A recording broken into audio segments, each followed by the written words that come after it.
people that influenced me most were composers that I had heard while playing in the orchestra. And at, when I was at the Royal College, now we've moved on another year, at the Royal College we were occasionally visited by very, very famous conductors and composers who would give a master class to the orchestra. And I was able to listen to Kusevitsky, Maestro Kusevitsky, and Stokowski. He came at least twice, and Khachaturian came once, and they would take the orchestra. That was very interesting. You certainly picked up things from them, and so yes.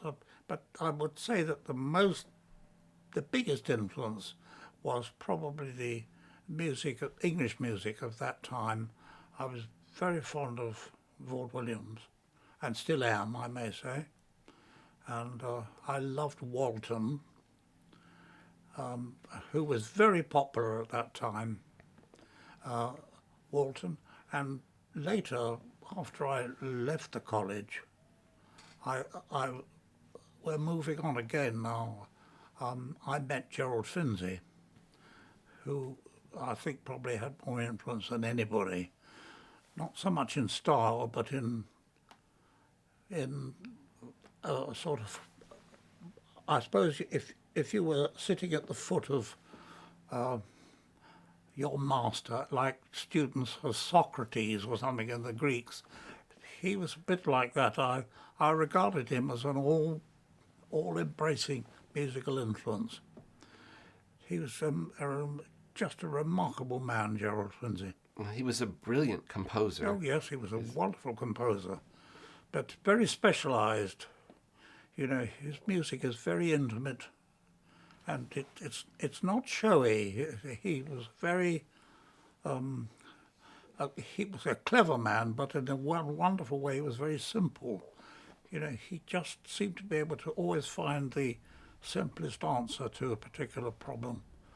And I thought that his style of sort of simplicity, a very open kind of texture to the music, I've always tried to keep that, even when I was working in film music and things.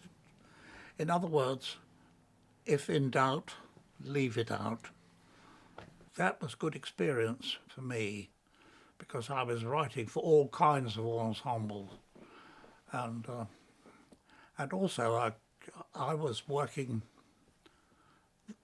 That during this time in my life, that was probably between the end of the 50s and the middle of the 60s, or even later through the 60s themselves.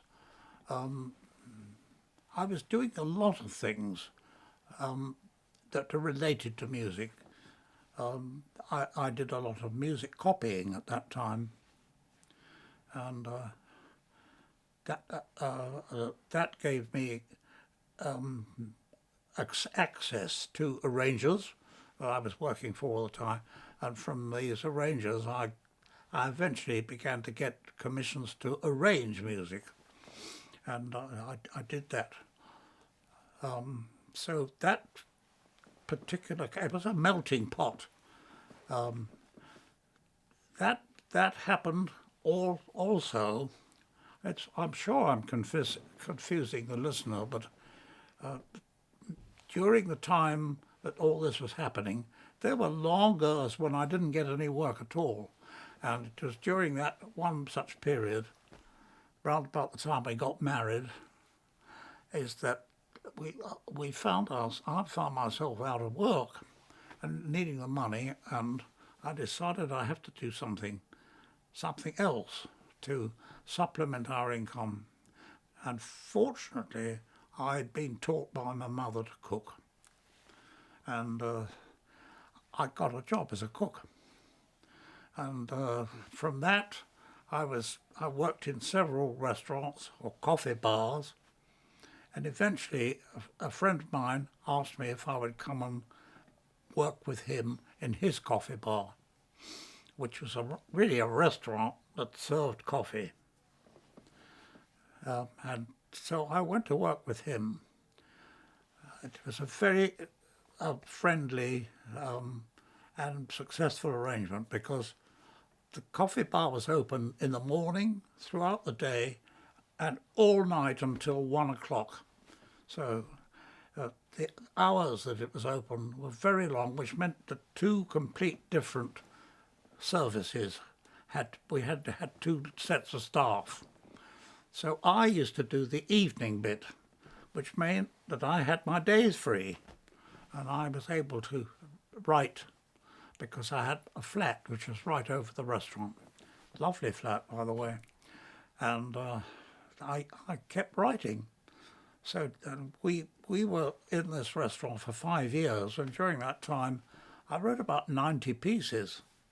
So most of them, again, background music and library music, but also some other pieces as well. And again, picking up experience all the time. But I have to say that the most important experience was playing in the orchestra and talking to Gerald Finzi. Mentoring is kind of a new thing, you know. There have always been mentors, but now there are a lot more of us.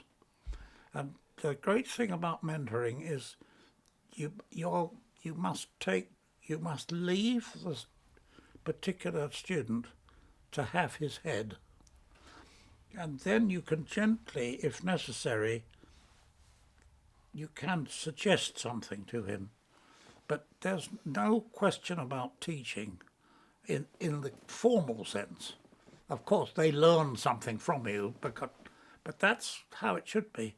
It's a very gentle arrangement, and the whole thing is to try and preserve this boy's gift and not do what the colleges have done in the past and tell you what to do, which is what happened to me and all my contemporaries.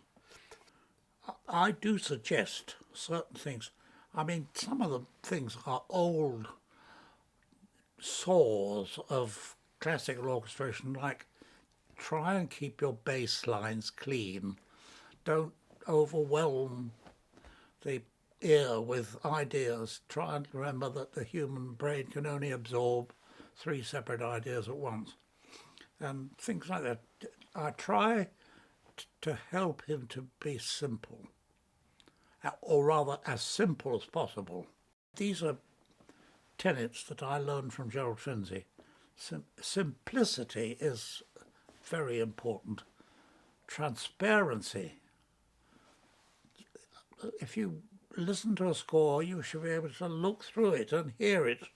There shouldn't be this welter of detail which is clouding the ear, so you can't hear what's going on. It's like custard or cream sauce or something. It's too thick. So simplicity, transparency. I've tried to keep that going. That was what Gerald used to do. His ideas are always very simple and clear, but effective. Oh, that's the third one. Simplicity, transparency, and be effective. That's really it. If you can do that, then the world is your oyster.